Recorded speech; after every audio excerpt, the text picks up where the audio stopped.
Good evening dear student. मैं उपेंद्र यादव आप सबका हार्दिक अभिनंदन करता हूं आपके अपने YouTube चैनल यदुवंशी क्लासेज पर। आपको जानकर अति हर्ष होगा कि आज से हम ये प्रोजेक्ट लेके आ रहे हैं कि आप जैसे विद्यार्थी जो घर पर कोविड-19 जैसी महामारी के चलते लॉकडाउन चल रहा है, इसलिए घर में कैद हो गई सभी, इसलिए उन सब के पास मैथ्स की, इंग्लिश की और साइंस की सभी क्लासेस आपको घर बैठे प्रोवाइड करवा सके, इसलिए हम प्रोजेक्ट लेके आ रहे हैं। आप सबको घर बैठे ये वीडियोस आपके फ़ोन पर मिल जाएंगी, जिससे आप कंटिन्यू अपनी स्टडी करते रहोगे। तो मैं भूपेंद्र यादव आप सबको मैथ सब्जेक्ट से संबंधित एजुकेशन देने जा रहा हूँ। आप बिल्कुल तल्लीनता और समर्पण भाव से इन बातों को ग्रहण करें। अगर किसी प्रकार की आपको प्रॉब्लम आए तो कमेंट सेक्शन में आप कमेंट करके हमें बताएं। हो सकता है टेक्निकल इश्यूज हो जाए, क्योंकि आप सबको पता है वो सभी उपकरण हमारे पास अभी नहीं है लॉकडाउन के कारण, जो हम प्रोवाइड करवा सके आपको। लेकिन फिर भी आपको कोई दिक्कत आ जाए तो हम पूरी कोशिश करेंगे आप सबका प्रॉब्लम सोल्व करने की। तो आज हम मैथ्स की बात कर रहे हैं। मैं पहला टॉपिक पढ़ा रहा हूँ आपको, बहुपद। बहुपद आपका थर्ड चैप्टर है, बहुपद। बहुत सारे विद्यार्थियों के कॉल आए कि सर हमें बहुपद में दिक्कत आ रही है, तो मैंने सोचा पहले बहुपद स्टार्ट कर देते हैं। तो बहुपद आपका थर्ड चैप्टर है। तो बहुपद की बात करें, आप सबने 9th क्लास में पढ़ा होगा कि बहुपद क्या होते हैं। बहुपद क्या होते हैं? ऐसे बीजीय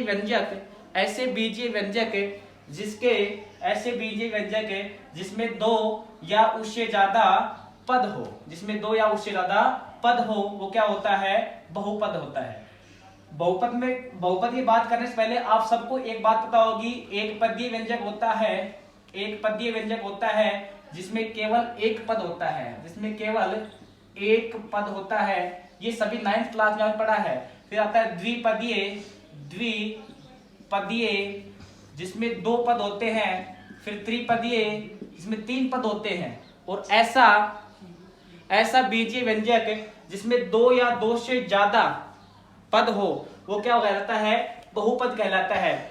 इंग्लिश मीडियम वाले बच्चों को थोड़ी प्रॉब्लम आएगी, उसको बता दूं। बहुपद मीन्स होता है पॉलिनोमियल्स। इसका एक पदीय का मीन्स होता है मोनोनोमियल, द्विपदीय मीन्स बायोनोमियल्स, ट्राइनोमियल्स, और जिसमें दो या दो से ज्यादा टर्म्स हो उसे पॉलिनोमियल्स कहते हैं। ठीक है। अगर आपको हिंदी मीडियम और इंग्लिश मीडियम दोनों बच्चों के लिए बाई लैंग्वेज बताने की कोशिश करूंगा, फिर भी आपको किसी प्रकार की प्रॉब्लम आए तो मैं बार बार कहता हूं आप कमेंट सेक्शन में कमेंट करें। और एक बात विशेष ध्यान रखना, चैनल को लाइक करना है, सब्सक्राइब करना है और उसको शेयर करना है, जिससे ज्यादा से ज्यादा बच्चों के पास ये वीडियो पहुंच जाए। ये सब बातें आपने 9th क्लास में सीखी थी। अब देखो बहुपद में हमारे पास क्या आएगा? बहुपद में हमारे पास आता है बहुपदों के शून्यक। हमारा पहला टॉपिक आता है बहुपदों के शून्यक। तो हम बात कर रहे थे बहुपदों के शून्यक, यानी जीरोस ऑफ पॉलीनोमियल्स, बहुपदों के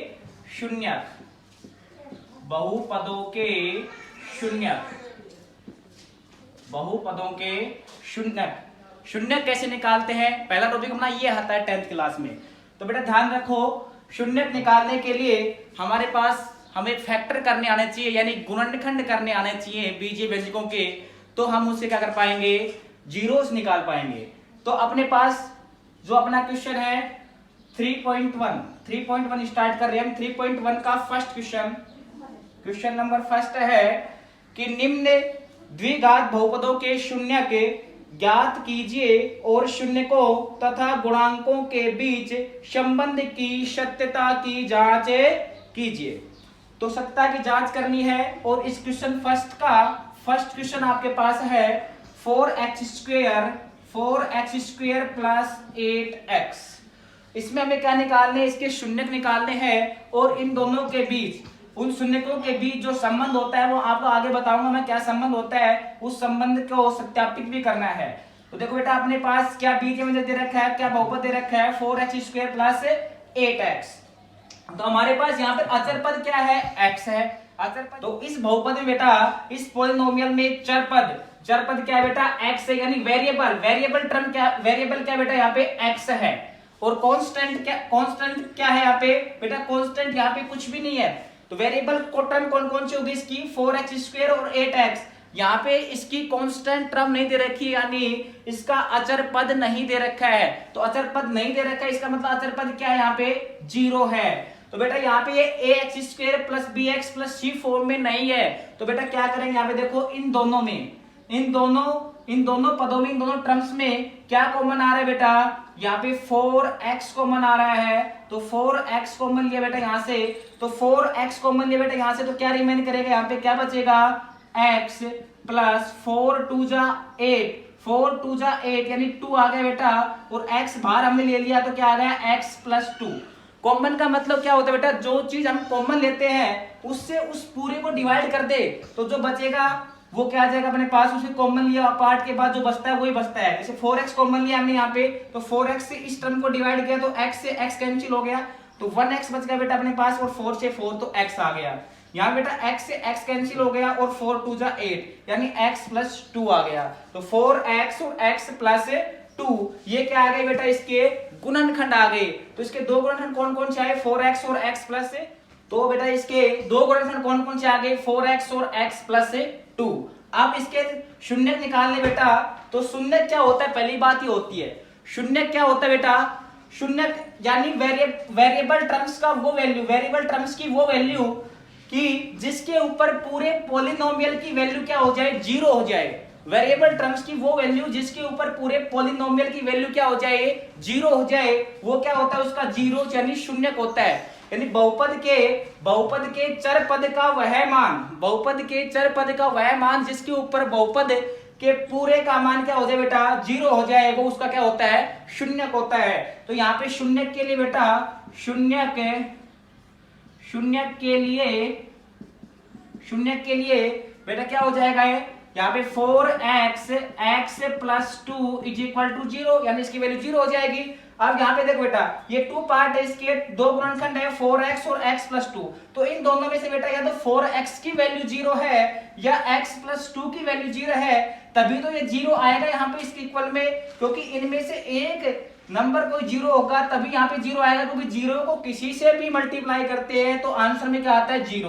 तो या तो 4x 0 है या फिर x प्लस 2 0 है, ये हमें पता नहीं है, तो एक बार हम 4x को 0 ले लेंगे और एक बार x प्लस 2 को 0 ले लेंगे। तो यहाँ से क्या आ जाएगा बेटा, 4x इज इक्वल टू 0, तो यहाँ से x इज इक्वल टू क्या आ गया बेटा, 0। और यदि x plus 2 is equal to 0, तो x इज इक्वल टू क्या आ जाएगा बेटा, -2। तो यहाँ पे x इज इक्वल टू 0 और x इज इक्वल टू -2, ये क्या आ गई, इसके शून्य का आ गए। तो बेटा इस बहुपद के शून्य क्या आ गए बेटा, शून्य का आ गए बेटा इसके 0 और -2, तो इसके शून्य क्या आ गए, 0 और -2। अब बेटा क्या करने हमें, अब हमें क्या करना है, अब हमें संबंध की सत्यता की जांच करनी है, संबंध की सत्यता की जांच करनी है, ठीक है बेटा।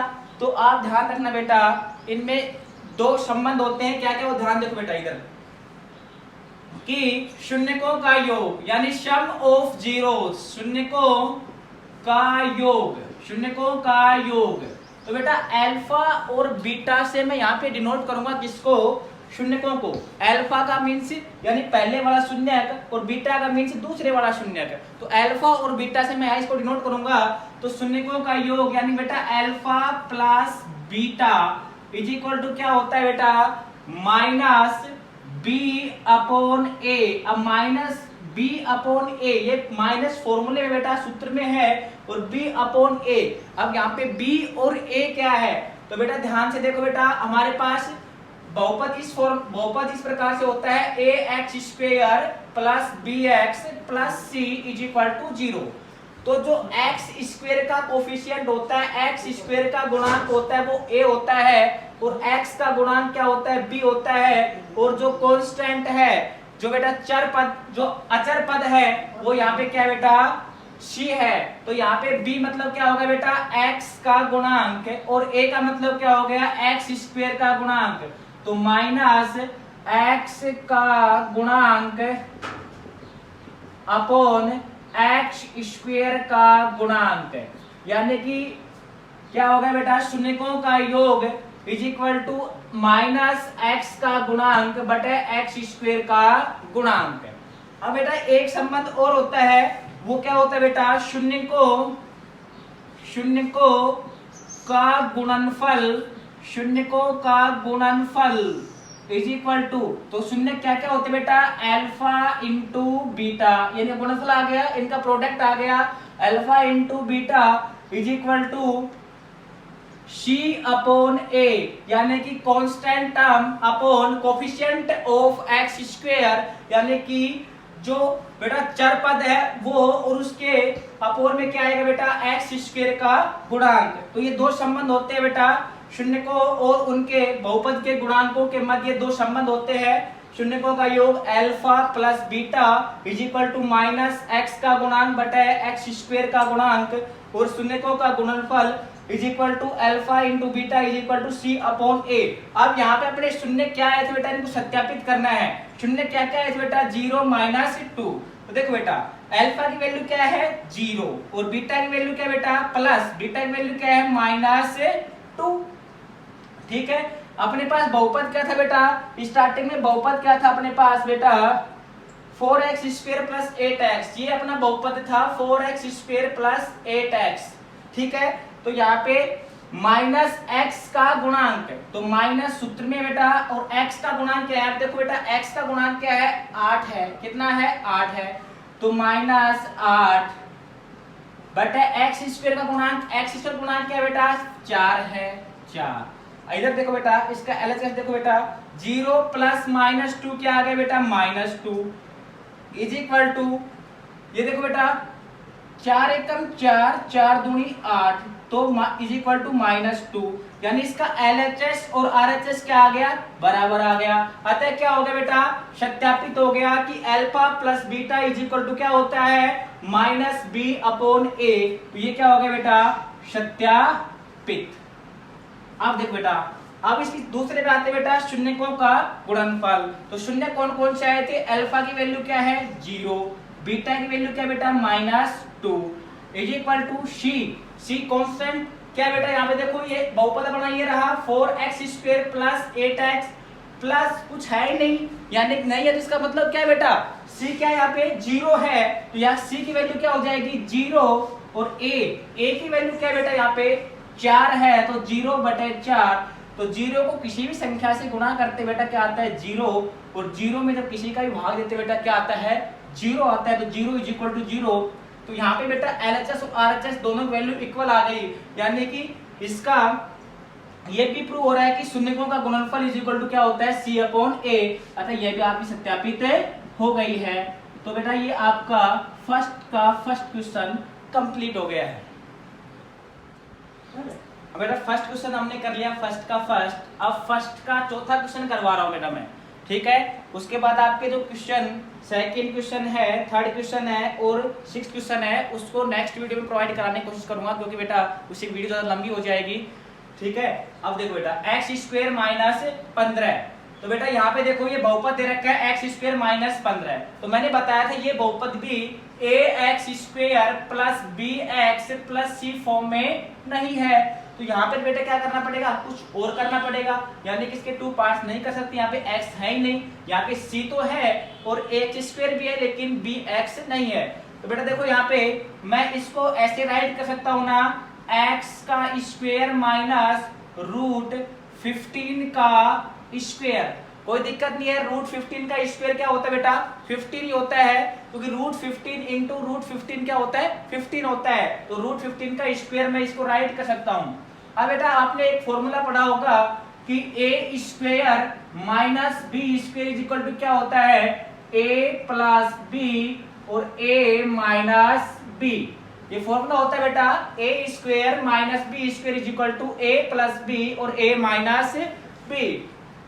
तो बेटा यहाँ पे देखो a का कार्य कौन कर रहा है x कर रहा है, और b का कार्य कौन कर रहा है √15 कर रहा है। तो बेटा यहाँ पे क्या हो जाएगा x स्क्वायर माइनस √15 का स्क्वायर इज इक्वल टू क्या हो जाएगा, एक बार इन दोनों क्या कर देंगे ऐड कर देंगे, और एक बार इन दोनों क्या कर देंगे बेटा सब्ट्रैक्ट कर देंगे। तो यहाँ से क्या आ जाएगा x minus x plus root 15 और एक्स माइनस रूट 15, ये क्या आ गए बेटा इसके गुणनखंड आ गए, क्योंकि हमें जीरोस निकालने इसके, तो जीरो निकालने के लिए हमें इसके गुणनखंड करने पड़ेंगे। तो इसके गुणनखंड क्या आ गए बेटा x प्लस रूट 15 और x माइनस रूट 15। उसके बाद शून्य के लिए बेटा शून्य के लिए क्या करते हैं फोर जीरोस क्या करेंगे बेटा इसके इज इक्वल टू क्या करेंगे हम जीरो रखेंगे, क्योंकि जीरो वही होता है कि x चर पद का वह मान जिसके ऊपर पूरे बहुपद का मान क्या हो जाए बेटा जीरो हो जाए। तो यहाँ से बेटा क्या आ जाएगा x प्लस रूट 15 और यहाँ से x minus root 15 is equal to zero. तो बेटा या तो इस ब्रैकेट की वैल्यू जीरो है या फिर इस ब्रैकेट की वैल्यू जीरो है, तभी इसकी वैल्यू जीरो आएगी। तो यहाँ से बेटा क्या आ जाएगा x plus root 15 is equal to zero या x minus root 15 is equal to zero. तो यहाँ से बेटा x इज इक्वल टू क्या आ गया माइनस रूट 15 का ट्रांसफर करेंगे क्या हो जाएगा माइनस का रूट 15 और यहाँ से क्या आ जाएगा बेटा x रूट 15 का उधर ट्रांसफर करेंगे माइनस का किसका हो जाएगा प्लस का, ये रूट 15। तो x की वैल्यू क्या आ गई बेटा यहाँ पे माइनस रूट 15 और यहाँ पे क्या आ गई रूट 15। तो यहाँ पे जीरोस क्या आ गई शून्य क्या आ गए, तो यहाँ पे शून्य क्या आ गए बेटा शून्य हो गए बेटा यहाँ पे माइनस रूट 15 और रूट 15, ये दो जीरोस आ गए बेटा इस पॉलिनोमियल्स के एक्स स्क्वायर माइनस 15 के। तो अब बेटा क्या करना है इनके बीच संबंध की सत्यता की जांच करनी है, इनके बीच संबंध की सत्यता की जांच करनी है। तो हमने पिछले क्वेश्चन में बताया था कि शून्यकों का योगफल क्या होता है, शून्यकों का योगफल क्या होता है बेटा alpha plus beta is equal to minus B upon A. तो हमने बी बताया था क्या होता है बेटा x का गुणांक होता है, a क्या होता है एक्स स्क्वायर का गुणांक होता है। तो यहाँ पे अल्फा क्या है बेटा माइनस का रूट 15 और बीटा क्या है प्लस का रूट 15। तो यहाँ पे वैल्यू पुट कर रहा हूँ बेटा माइनस रूट 15 प्लस रूट 15। अब देखो बेटा माइनस तो इस फॉर्मूले में है, b की वैल्यू क्या है बेटा यहाँ पे b दिख रहा है आपको, x नहीं है ना कहीं पे भी, x नहीं है तो इसका मतलब x का गुणांक क्या है जीरो है, x का गुणांक क्या है बेटा जीरो है। जब b है ही नहीं तो x का गुणांक कितना आ गया बेटा जीरो, तो b की वैल्यू क्या आ गई जीरो और a की वैल्यू क्या है बेटा यहाँ पे 1 है। देखो एक्स स्क्वायर यहाँ पे है तो इसके मल्टीप्लाई में एक तो है ना कुछ, एक तो हर किसी नंबर के मल्टीप्लाई में होता है, हर संख्या के मल्टीप्लाई में होता है और डिवाइड में होता है। तो यहाँ पे एक्स स्क्वायर गुणांक क्या आ गया 1। तो बेटा यहाँ से देखो माइनस रूट 15 और प्लस रूट 15 दोनों मिलके क्या हो गया बेटा जीरो, क्योंकि ये प्लस का है और ये माइनस का, ये जीरो और ये बेटा जीरो बटा 1 ये भी जीरो। देखो बेटा LHS और RHS, LHS और RHS की वैल्यू क्या आ गई इक्वल आ गई, तो ये क्या हो गया सत्यापित। अब दूसरी बात क्या आती बेटा शून्यकों का गुणनफल, शून्यकों का गुणनफल, शून्यकों का गुणनफल, शून्यकों का गुणनफल क्या होता है बेटा alpha into beta is equal to C upon A. तो अल्फा की वैल्यू क्या बेटा यहाँ पे अल्फा की वैल्यू क्या बेटा माइनस रूट 15 इंटू बीटा की वैल्यू क्या है रूट 15 इज इक्वल टू सी क्या है बेटा यहाँ पे देखो कितना है बेटा 15 15 है ना 15 है बेटा, तो सी क्या आ जाएगा बेटा यहाँ पे माइनस 15। देखो साइन के साथ लेना है विद साइन, माइनस का 15 है बेटा माइनस का 15 है और ए क्या है बेटा यहाँ पे ए क्या है यहाँ पे 1 है तो माइनस का 15 बटा 1 बेटा रूट 15 इंटू रूट 15, 15 को 15 से गुणा करेंगे, रूट के अंदर है तो क्या हो जाएगा बेटा रूट 15 का स्क्वायर, और किसी रूट के नंबर का स्क्वायर करते हैं तो उसका अंडर रूट हट जाता है। तो यहाँ से क्या आ जाएगा बेटा 15 और ये प्लस माइनस माइनस, तो minus 15 is equal to minus 15। तो LHS equal to RHS, LHS equal to RHS, अतः बेटा ये क्या हो गया सत्यापित हो गया, सत्यापित हो गया बेटा। तो बेटा मैं आप सबसे उम्मीद करता हूँ ये दोनों क्वेश्चन जो मैंने बताए हैं आप सबको समझ में आए होंगे। अगर बेटा फिर भी आपको कहीं कोई दिक्कत आए तो कमेंट सेक्शन पे आप कमेंट करें, हम आपके कमेंट को देखेंगे और फिर उसके ऊपर आपको कल से नेक्स्ट डे उसके ऊपर आपको फिर से बताया जाएगा। तो किसी प्रकार की आपको दिक्कत हो तो कमेंट सेक्शन में कमेंट करें। और आप सबसे मैं एक रिक्वेस्ट करता हूं बेटा, आपके जितने भी साथी हैं उन सब के पास इस वीडियो को शेयर करें, इस चैनल को सब्सक्राइब करें और इस वीडियो को लाइक करें, जिससे आप जब लाइक करोगे तो उससे मेरा उत्साह बढ़ता है। जब मेरा उत्साह बढ़ेगा बेटा तो मैं आपके लिए और बेस्ट से बेस्ट करने की कोशिश करूंगा। धन्यवाद।